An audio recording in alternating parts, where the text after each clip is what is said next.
மாண்புமிகு பேரவைத் தலைவர்களே, மாண்புமிகு தமிழ்நாட்டு முதலமைச்சர்களை வணங்கி தங்களோட அனுமதியோடு விடை ஆ மற்றும் ஆ.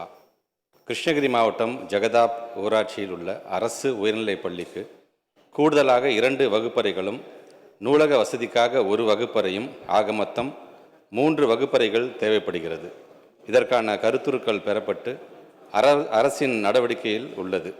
வரும் கல்வியாண்டில் கூடுதல் வகுப்பறை வசதிகள், பேராசிரியர் அன்பழகன் பள்ளி மேம்பாட்டு திட்டத்தின் கூடுதல் வகுப்பறைகள் கட்டப்படும் என்பதை மாண்புமிகு பேரவைத் தலைவர் வாயிலாக மாண்புமிகு சட்டமன்ற உறுப்பினர்களுக்கு தெரிவித்துக் கொள்கிறேன். மாண்புமிகு பேரவைத் தலைவர்களே, மாண்புமிகு சட்டமன்ற உறுப்பினர்கள் சொன்னது போல் அந்த ஒரே வளாகத்தில் அந்த 2 விதமான பள்ளிகளும் செயல்பட்டு வருது. ஏற்கனவே தொடக்க பள்ளி சார்ந்திருக்கின்ற அந்த குழந்தைங்களை கொஞ்சம் அட்ஜஸ்ட் பண்ணி உட்கார சொல்லிட்டு உயர்நிலை பள்ளியை சார்ந்த பிள்ளைங்களை அங்கே நம்ம அகாமடேட் பண்ணிகிட்ருக்கோம்.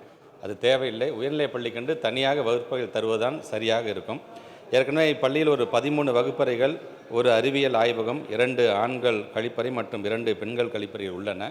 நீங்கள் சொன்ன மாதிரி அங்கே இருக்கக்கூடிய இடத்தின் வசதிக்கு ஏற்ப ஒரு 2 வகுப்பறைகளும் ஒரு நூலக வகுப்பறையும் கட்ட முடியுமா என்பதை நம்ம இப்போ பார்க்க சொல்லிட்டோம். நம்ம டிபார்ட்மெண்ட் சார்ந்து இடம் இல்லாத பட்சத்தில் தனியாக ஒரு இடங்கள் தேர்ந்தெடுக்கப்பட்டு அந்த இடத்துலையும் கட்டி தருவதற்கு கண்டிப்பாக நம்முடைய அரசு ஆவணை செய்யும் என்பதை பேரவைத் தலைவர் வாயிலாக. மாண்புமிகு பேரவைத் தலைவர்களே, மாண்புமிகு சட்டமன்ற உறுப்பினர் அண்ணன் அவர்களுக்கு என்னுடைய நன்றிகள்.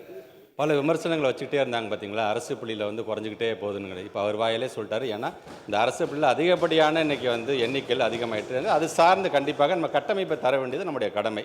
ஸோ அதிகப்படியாக இருக்கக்கூடிய அந்த மாணவ செல்வங்கள் அந்த பள்ளியில் வரும்பொழுது அது சார்ந்த கட்டிடங்களும் அது சார்ந்து ஆசிரியர்கள் தேவைப்படும் என்றால் அதை கண்டிப்பாக அதையும் செய்து தருவதற்கு அரசாங்கம் தயாராக இருக்கிறது.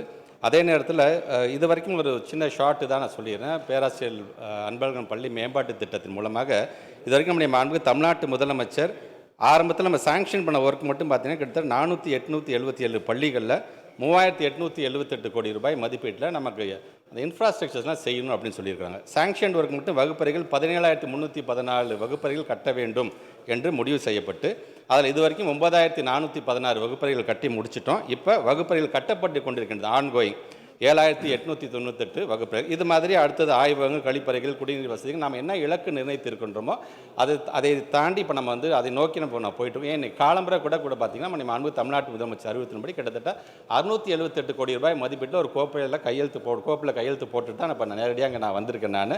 ஸோ அது சார்ந்து யார் யாருக்கும் அந்த கட்டிடங்கள் தேவைப்படுகின்றதோ கண்டிப்பாக அது சார்ந்து அந்த கட்டிடங்கள் கட்டித்தரப்படும் என்பதை நான் தெரிவித்துக் கொள்கிறேன்.